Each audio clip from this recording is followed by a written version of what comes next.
పవనో జనసేన జెండెత్తి ఊద జంగు సైరనో ఓహో ధన ధన ధన ధన దద్దరిల్లెర ధరువు జన జన జనసేన జెండదే కథ గెలుపు జెండెత్తి కదిలిన ప్రతి సైనికుడే పవనో లడాయికి సై అన్నది వారాహి ఆరనో ఓహో ధన ధన ధన ధన దద్దరిల్లెర ధరువు జన జన జనసేన జెండదే కథ గెలుపు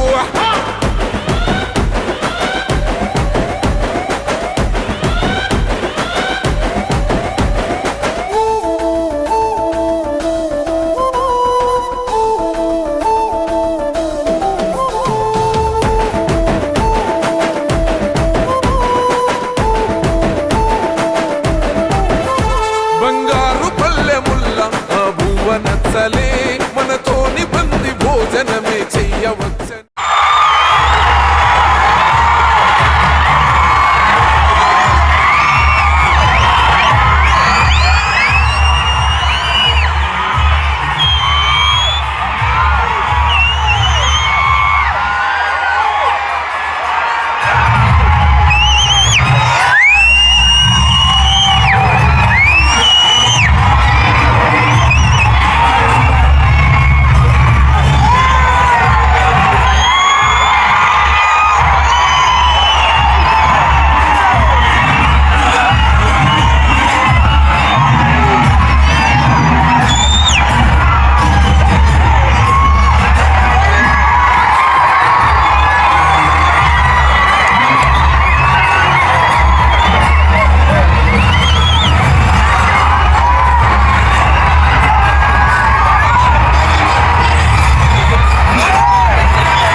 నేను వస్తే బాగుంటుందని కానీ ఆయన ఎప్పుడు అడగలేదు, ఆయన గౌరవాలు అడగలేదు. నేనే ఆయన చెప్పాను, రవి నాకు ఇలా రావాలని అన్నా కూడా ఆయన యూత్ బ్రదర్ మీకు ఇబ్బంది అవుతుంది అని ఆయన అన్నా కూడా ప్యూర్లీ నా కాలే. ఆయన వద్దన్నా కూడా అసలు ఎట్లా ఏం లేదు కదా, నాకు రావాలన్నా నాకు మనస్ఫూర్తిగా రావాలి. నా ఫ్రెండ్స్ అంటూ ఎవరైనా ఉంటే వాళ్ళు ఏ ఫీల్డ్లో ఉన్నా ఏ పార్టీలో ఉన్నా నాకు పార్టీకి సంబంధం లేకుండా నా మనసుకు నచ్చిన వాళ్ళు ఎవరైనా ఉంటే ఎవరు ఏ ఫీల్డ్ అయినా ఉంటే నేను వచ్చి వాళ్ళని సపోర్ట్ చేయండి. నాకు మనసుకు నచ్చితే చేస్తాం బ్రదర్. అండ్ ఆయన అస్సలు ఏం చెప్పాలంటే ఆయన అస్సలు ఏమాత్రం ఆయనకున్న సంస్కారానికి, ఆయనకున్న గౌరవానికి, ఆయనకున్న ఫ్రెండ్షిప్కి ఆయన ఏ రోజైనా నోరు చేసి అడుగుండొచ్చు. కానీ ఆయన అసలు ఎప్పుడు అడగలేదు. నేను ఆయన అడగలేదు కాబట్టి నాకు ఇంకా ఉంది. అరే ఆయన అసలు ఎవరైతే అడగలేదు, ఎంత క్లోజ్ ఫ్రెండ్ కూడా అడగలేదు, నేనే చేయాలని చెప్పి నాకు లోపల నుంచే ఆ ఫీలింగ్ అనిపించింది. నేను నేనుగా వచ్చాను. ఆయన కొంచెం అక్కర్లేదు బ్రదర్, మీరు ఇబ్బంది పడతారన్నా కూడా పర్లేదు బ్రదర్ నేను వస్తాను, నేనే ఆయన సపోర్ట్ చేద్దామని వచ్చాను. ఎందుకంటే ఈ 5 ఏళ్ళలో మేము మామూలుగా చాలా మంది చూస్తూ ఉంటాం కదా, 5 ఏళ్ళు మామూలుగా ఏదో ఫస్ట్ లో కొంచెం కనబడి ఏదో లాస్ట్ లో ఒక సంవత్సరం లాస్ట్ ఒక 6 నెలలో సంవత్సరం తిరుగుదాం అనే ఒక మైండ్ సెట్ ఉన్నారు. కానీ రవి గారు అలా కాకుండా 4-5 ఏళ్ళు ఆయన మొత్తం ఆయన ప్రాణం, ఆయన మనసంతా కూడా ఆయన నియోజకవర్గం మీద ఉంటే నాకు అర్థమవుతుంది. ఎంత అంటే ఒక కష్టపడి పనిచేసే పర్సన్కి అవతల పర్సన్ కష్టపడి నాకు తెలిసిపోతుంది. ఇంత సిన్సియర్గా చేసే మనిషికి 100% నేను నిజంగా నేను ఇంకెవరి గురించి నేను ఇంత గ్యారంటీగా చెప్పలేదు. ఈ వ్యక్తి ఇంత కష్టపడ్డా నేను దగ్గర నుంచి కళ్ళారా చూశాను కాబట్టి నేను చెప్పలేదు. అలాంటి మా రవి గారు ఇలాంటి ఎన్నెన్నో విజయాలు సాధించాలని మనస్ఫూర్తిగా కోరుకుంటూ అండ్ అలాగే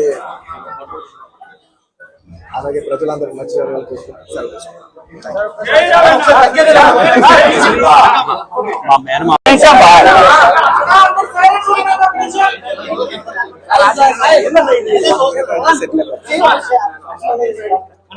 ఓకే మీరు సెటిల్ అవుతే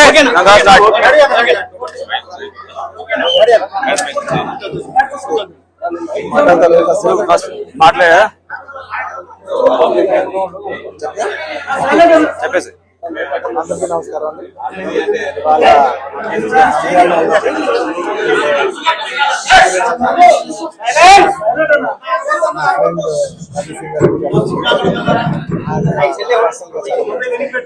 నాకు ఎన్నో ఆల్మోస్ట్ 13-14 సంవత్సరాలుగా ఆయన పాలిటిక్స్ లో రాకముందు గత 5 ఏళ్ళ నాకు వారానికి ఆల్మోస్ట్ వారానికి ఒకసారి లేదంటే 10 రోజులకు ఒకసారి 2 సార్లు కలిసేవారు. కానీ గత 5 ఏళ్ళుగా ఆయన ఆల్మోస్ట్ నాకు 6 నెలలకు ఒకసారి కలుస్తాను. అక్కడ తెలిసి నాకు ఎంత కష్టపడుతున్నాను, నిజంగా ఎంత కష్టపడుతున్న మనిషి కోసం వచ్చి కూర్చోవాలని నేను చాలా లోపల నుంచి అనిపించి నేను వాళ్ళు వచ్చాను. అండ్ ఆయన లాస్ట్ టైం అందరికి తెలిసిందే, క్లోజ్ గా ఫాలో అవ్వకు తెలుసు. లాస్ట్ టైం ఆయన ఫస్ట్ టైం పాలిటిక్స్ లో వచ్చినప్పుడు నేను ఒక ట్వీట్ పెట్టాను, బెస్ట్ విషెస్ పంపిస్తూ. నాకు అప్పుడు ఎక్కడో నా మనసుకి నాకు సరిపోలా. ఒక ట్వీట్ అనేది నాకు అంత క్లోజ్ ఫ్రెండ్ ఆయన జస్ట్ ట్వీట్ పెట్టడం అంటే ఆ రూల్ రావాలి కదా, వాళ్ళు ఎక్కడ నుంచున్నారో అక్కడికి వచ్చి మనం ఆయన ఏదో జుడ్డు నుంచి బయటపడడం, ఒక ట్వీట్ పెట్టడం కాదు కదా, ఆయన కోసం వచ్చి ఆయన ఇంటికి వచ్చి ఆయన సపోర్ట్ చేయాలి కదా. నాకు అప్పుడే అనిపించింది, నాకు చాలా టైం. సో ఈసారి ఎలాగైనా మళ్ళీ కంటెస్ట్ చేస్తే రావాలని వచ్చాను. కేవలం ఇది నేను పర్సనల్ గా నా ఫ్రెండ్ కాబట్టి నేను మా వైఫ్ మాకు బెస్ట్ విషెస్ చెప్పడానికి రవి గారి వచ్చాను. I wish all the best Ravi. మీరు ఈ 5 ఏళ్ళు చాలా కష్టపడ్డారు అండ్ మీరు కష్టపడే విధానం నా మనసు బాగా నచ్చి మిమ్మల్ని ఎలాగైనా సపోర్ట్ చేయాలని వచ్చాను. అంటే అంతకుముందు వారానికి 10 రోజులు ఒకసారి కలిసేవాళ్ళం మనం. అలాంటిది మీరు 6 నెలలకు ఒకసారి కూడా కనపడలేదు.